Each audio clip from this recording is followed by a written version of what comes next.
Welcome to Reflections on Water. I'm Dave Ross. And I'm Anna Wildeman. And welcome back from summer vacation. Dave, it's been a while since we recorded a podcast here, but I guess we're going back to school like everybody else.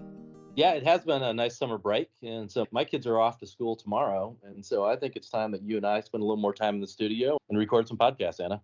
Yeah, I'm pretty excited about what we have today. Over the summer, we took a trip out to Missouri. We attended the Missouri Water Seminar. And we had a chance to talk to 3 individuals about something that I feel like everybody's talking about, and that is PFAS. And so we have a really cool series of 3 interviews with some folks local in Missouri who are going to share their perspective on EPA's recent health advisories. Yeah, the 3 perspectives we have are from the private sector, from local government, and state government. And I think it's appropriate that we start the first podcast with the state perspective. And so we talked to Chris Wieberg, who runs the water program for the Missouri DNR, and he gives us a really great high-level overview of what the state of Missouri is doing to grapple with the emerging contaminant PFAS in water and wastewater, and what the state is doing in reaction to and in coordination with the federal government. So it's a great interview. Yeah, I agree. Let's roll the tape. So here we are. We're in Columbia, Missouri at the Missouri Water Seminar 2022. And we're here with Chris Wieberg, Director of the Water Protection Program at the Missouri Department of Natural Resources. Chris, welcome to the podcast. Happy to be here, Anna. It's good to have you guys in Columbia, Missouri, home of the University of Missouri, MU Tigers. Happy to have you here. Great. It's good to see you. Hey, Chris, I caught your talk this morning, the high-level overview of things that are happening in the water space here in Missouri. Thought it was a great talk. I wanted to follow up on this podcast on one of the topics that you addressed to the crowd that I thought it's the topic of the day, so PFAS. And you gave a really nice overview of what is happening here in the state. Could you give us your perspective, what you're working on, particularly from the water perspective here in the state of Missouri? So the water program at Missouri DNR is made up of 2 branches, one being the drinking water branch and the other being the clean water branch. And PFAS is one of those pollutants that is going to and is impacting our work in both sectors. And right now, as it relates to the state, we're focused in a couple areas. One, trying to get a handle on what we don't know about PFAS as it relates to our drinking water systems. And so we've done a fair amount of monitoring over the years through our unregulated contaminant monitoring rule, UCMR 3. We're gearing up for UCMR 5, which will also include monitoring for PFAS. In between those 2 efforts, we also contracted with the University of Missouri Science and Technology, the Rolla campus, to do additional targeted PFAS monitoring, all of which were conducted and will be conducted at the minimum detection levels of the day. So we're struggling with and working with a lot of different data quality challenges. Moving forward, we're also utilizing some federal funding to do additional sampling of public water supplies that would fall below the UCMR levels to get a better understanding of what public water supplies are seeing as it relates to concentrations of PFAS. So all of those sampling efforts are things that we're doing on the drinking water side. On the clean water side, we're working towards setting up a sampling program or a monitoring program for wastewater and stormwater, both on the influent side and the effluent side, as well as sampling and doing analysis for biosolids. So broadly across the state, doing things that would allow us to get a better idea and a better understanding of what we're finding as it relates to PFAS across the state of Missouri in the water space. I'm going to ask a follow-up on the sampling on the drinking water side, and then I want to touch base a little bit on the wastewater side. So getting all this data, what are you going to do with this data? What is the state's plans once you have the data in? What's the action on it? Just really getting an understanding and inventory of the data, and then also taking that data and using it to inform the public about what they can expect as it relates to their water supply. We've seen the advent of new lower health advisory levels from EPA, and so implications as it relates to notifying customers as it relates to the quality of their water would be something that we would expect to see. We anticipate being able to utilize consumer confidence reports as a means for public water supplies to make those notifications. On the clean water side, really understanding what concentrations we're finding in wastewater as well as biosolids will be key in understanding what the future implications would be for any sort of federal action on the side of establishing water quality criteria or establishing any sort of permit requirements that would be something that point sources would see down the road. Great segue, Chris. The next question, which is really an important one, because one of the big challenges with PFAS is that the states and the federal government all seem to be moving at different speeds, state to state, and of course the group of states compared to the federal government. So we're seeing this potential for a regulatory patchwork and conflicting regulations. You just talked about the potential for permit limits and discharge limits and things like that. So what are you seeing in that space? Are there operators across state lines between here and your neighbors that are facing those kinds of challenges, or do you see them coming? Yeah, so folks in the water sector are very connected to what's going on in other states within the region, but also just nationally, hearing and reading news articles about certain regulatory approaches being established in various states, whether that be on the statutory side or seeing voluntary mechanisms and approaches. Those things are concerning the point sources in Missouri in a variety of ways. The patchwork leads to an unknowing or an uneasiness as it relates to predictability, as it relates to what my next move is going to be as a utility. For example, one such example or question that I've gotten is what would happen if a state adjacent to Missouri banned the usage of or land application of biosolids? Would we expect to see biosolids coming into Missouri that we would have to address? What are you going to do if that material has PFAS concentrations at levels that would be concerning? Really grappling with those new questions, these new problems that we haven't had to address in the past is something that we're seeing an uptick in.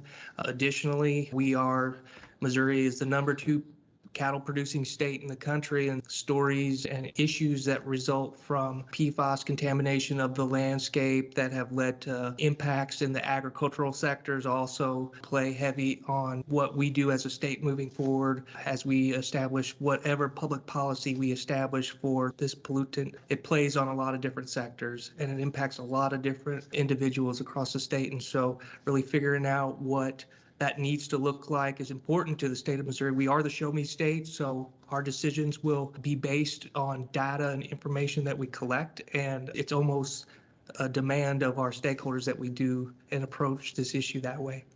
Are you doing any work with your neighboring states? Any coordination, any data collection across those state boundaries to understand what might be coming in or where it might be going? You know, we are part of the Upper Mississippi River Basin Association, so we're one of the 5 states, the southernmost state, the one state with the accent in the group, but we've coordinated with some monitoring efforts on the Mississippi River, of which did include some monitoring of PFAS in drinking water at intakes up and down the river, as well as we have done some fish tissue work with UMRBA and the other states in the basin. That's just one example. We also have various coordination meetings and discussions with our states that are in Region 7, and we always look towards our neighboring states as to what things are going on in Iowa and Kansas and Nebraska that may be analogous to what we're seeing in Missouri or not, and how does that impact the way we approach our programs and development of our programs. Missouri is unique in that we have no tribal lands. Those issues that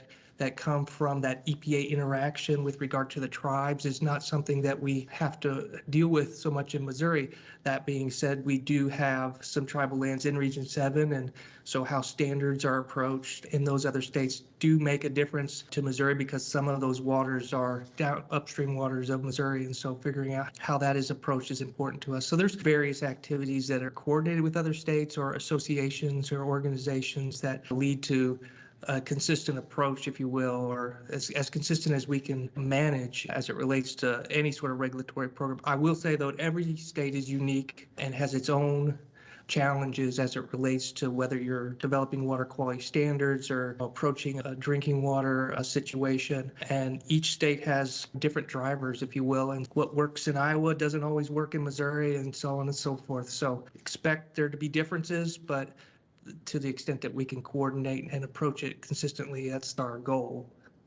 So on the coordination piece with EPA, the federal government, have you been having proactive conversations with the regional office or EPA headquarters? But there's a lot of money coming out. There are billions of dollars that they're going to come into the emerging contaminant for PFAS cleanup in the water sector. Where are you at in the relationship with EPA on PFAS? Sure. So the EPA regions as well as headquarters are definitely hyper-focused on getting bill money out to the states to address some of these challenges. Emerging contaminant grants for the SRF or emerging contaminant grants for small and disadvantaged communities are available to states. My thought on that right now is that the states have so many competing interests as it relates to their time and work, and more grants on top of more grants make it even more challenging for the states to administer. We are dealing with real resource problems, and I think those are acknowledged by the EPA regions and EPA headquarters folks, but at the same time, their objective is to get the money out there. We've put the money out there and the solicitations out there to obtain some projects to